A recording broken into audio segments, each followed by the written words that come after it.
Bagaimana kalau ada kondisi sholat di belakang satu imam, kondisinya menjadi makmum, sedangkan imam itu tidak fasih ya dalam membacakan ayat-ayat Al-Quran, seperti makhrajnya misalnya tidak tepat, ya kan?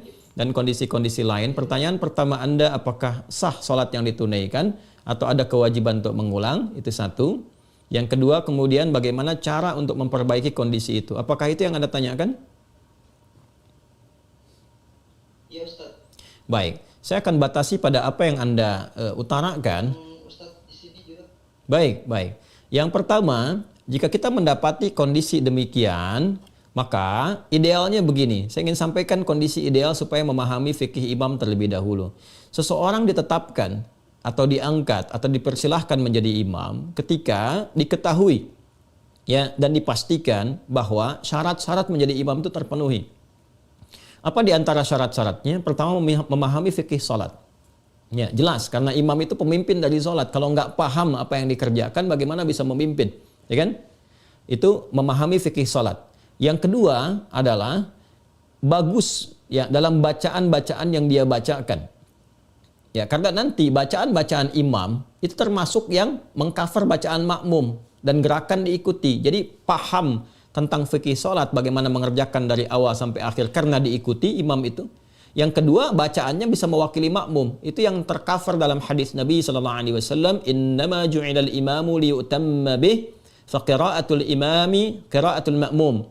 Ya, adapun imam dijadikan untuk diikuti. Bagaimana kita bisa mengikuti? Kalau imam memahami sehingga benar dari awal sampai akhir. Ini juga filosofinya dalam kehidupan. Kalau kita ingin mengangkat imam dalam kehidupan kita misalnya, apapun itu, ya baik itu di keluarga dan sebagainya, harus paham dulu tentang kewajiban-kewajiban yang melekat kepada imam itu sehingga kita bisa mengikuti yang benar, pastikan yang benar.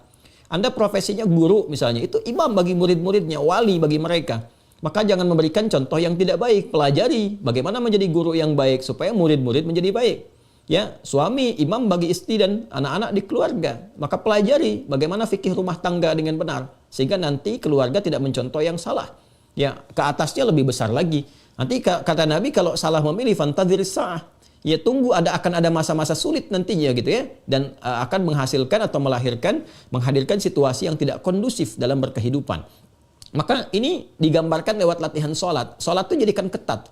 Maka yang pertama dipastikan adalah orang-orang yang paham fikih sholat, bacaannya baik, benar, bagus. Ya, baru nanti di antara sekian yang banyak ada senioritas. Siapa yang paling senior, yang pengalamannya banyak? Kan yang paling senior itu kalau paham fikih sholatnya, bacaannya cukup baik gitu kan. Nah, kemudian baik itu ukuran tajwid ya, bukan ukuran lagu, ingat. Baik itu ukuran tajwid, bukan ukuran lagu. Kadang ada yang irama lagunya bagus, tapi kadang-kadang dengarnya telinga kita panas gitu. Telinganya nggak enak dengar. Kenapa? Karena makhrajnya itu berantakan, sifatnya berantakan. Ini berpengaruh juga. Ya, jadi yang dimaksud ukuran tajwid. Kalau udah ada bagus misalnya dari ukuran fikih salatnya, kemudian bacaannya bagus, lihat dari faktor usia. Ya, usia ini sangat menentukan karena semakin dia senior, ya usianya semakin di atas kita, itu kan sudah makin lama salat. Semakin banyak lama sholat, semakin jauh hubungannya dengan Allah terpatri. Ya, semakin kuat dia, semakin terhubung dengan Allah, semakin cepat doanya terkabul. Itu diantara makna-maknanya. Ya? Nah, kalau ada 3 kondisi ideal ini, selesai. Makanya sebelum menentukan imam itu, ya maka harus dipahamkan dulu tentang fikih imam. Baik, kalau sekarang kita sudah masuk ke satu lingkungan, ternyata didapati kondisinya seperti itu, bagaimana? Ya, kalau kita merasakan parah ini sifatnya, maka di situ kita diperkenankan untuk mengulang. Bahkan nanti kalau mengetahui benar-benar ada yang keliru, salah makna dan sebagainya, ada kewajiban untuk mengulang. Ya, kondisi-kondisi demikian. Adapun bagi makmum yang tidak tahu, ya sudah berjalan seperti biasa, makmumnya nggak ngerti gitu. Yang tahunya pokoknya ini yang terbaik, ya. Maka mereka ma'dzur. Ya, ditoleransi itu karena ketidaktahuannya. Rufi'al qalam, ketidaktahuannya. Tapi bagi Anda yang tahu, setelah Anda mengulang salatnya, Anda punya kewajiban untuk memberitahu bagaimana caranya. Kembali ke Quran surah ke-16 ayat 125. Pelajari karakter orangnya. Ya, kadang-kadang kan ada orang yang sudah merasakan dia benar, sudah lama kan, sehingga kalau sesuatu yang sudah mengakar lama itu kadang tidak mudah untuk diluruskan.